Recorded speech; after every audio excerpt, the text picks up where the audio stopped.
Hello বন্ধুরা, আমি ঐশানী। আজকে সকাল সকাল সাজগোজ করে নেল আর্ট করে আমরা মেট্রো করে বেরিয়ে গেলাম আলিপুর জেল মিউজিয়ামের উদ্দেশ্যে। আমার একটা খুব ভালো বন্ধু এসেছে। হ্যালো বন্ধুরা, এটা হচ্ছে আমরা আলিপুর জেল মিউজিয়ামে এসেছি। এটা ঢোকার জায়গা, ওখানে টিকিট কাউন্টার, টিকিট কাটছি। আর আমরা দক্ষিণেশ্বর মেট্রো থেকে যতীন দাস মেট্রো স্টেশনে নামলাম। তারপরে হাজরা মোড় থেকে অটো করে আমরা পৌঁছে গেলাম হচ্ছে Alipur jail museum. Very good. Hello বন্ধুরা, আমরা আলিপুর জেলে এসেছি। তো এখান থেকে আমরা ঘুরবো। এখানে আমরা যাচ্ছি।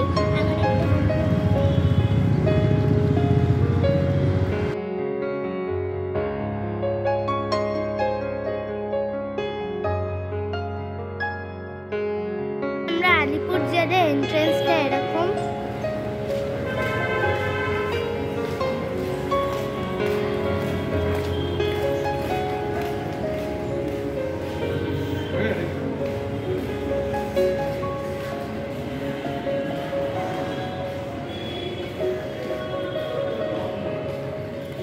ভারতের ৭৫তম স্বাধীনতা দিবসে এই জেলকে মিউজিয়ামে রূপান্তরিত করা হয়েছিল। এতে খুব সুন্দর একটা অ্যাম্বিয়েন্স ছিল, আর অনেক জায়গায় গাছ ছিল। খুব ভালো লাগছিল জায়গাটার সাথে সাথে অনেক খারাপও লাগছিল যে কত ভারতের স্বাধীনতা সংগ্রামীর এখানে ফাঁসি হয়েছিল। এখানে কয়েকটা ফটোশ্যুট করে নিলাম। এখানে ম্যাপও ছিল, একটু আগে দেখলেন, যেটার মধ্যে এই জেলের কোন দিকে কি আছে সবকিছু লেখা ছিল। এই ভিডিওটি যদি আপনাদের একটু হলেও ভালো লাগে থাকে, অবশ্যই আমার চ্যানেলটাকে সাবস্ক্রাইব এবং লাইক করবেন। এটা হচ্ছে নেহেরু সেল। এখানে ব্রিটিশ সরকারেরা জওহরলাল নেহেরুকে আটকে রেখেছিল ওনার প্রেসিডেন্ট হওয়ার আগে।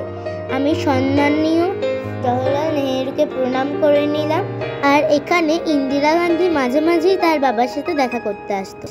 এই আলিপুর জেল মিউজিয়ামে সেলুলার জেলের মতো একটা মডেল বানিয়েছে, যার টপে উঠলে আমরা পুরো আলিপুর জেল মিউজিয়ামটাকে দেখতে পাবো।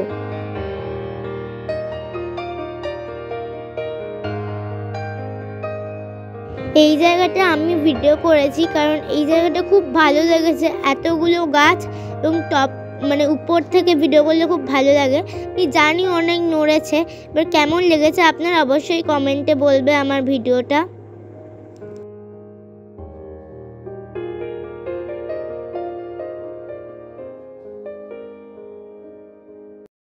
এখানে কিছু রিভলভার আর বোম সেল ছিল, যেগুলো স্বাধীনতা সংগ্রামীরা ইউজ করে। আর এখানে এই মূর্তির দ্বারা ফুটিয়ে তোলা হয়েছে কিভাবে আগে নির্দয় ব্রিটিশরা মারতো আমাদের স্বাধীনতা সংগ্রামীদের। আমাদের সেলুলার জেলের মডেলটায় ওঠার সময় অনেক ফটোশ্যুট করে নিয়েছি।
থ্যাংকস ফর ওয়াচিং আর আমার চ্যানেলটা সাবস্ক্রাইব করো।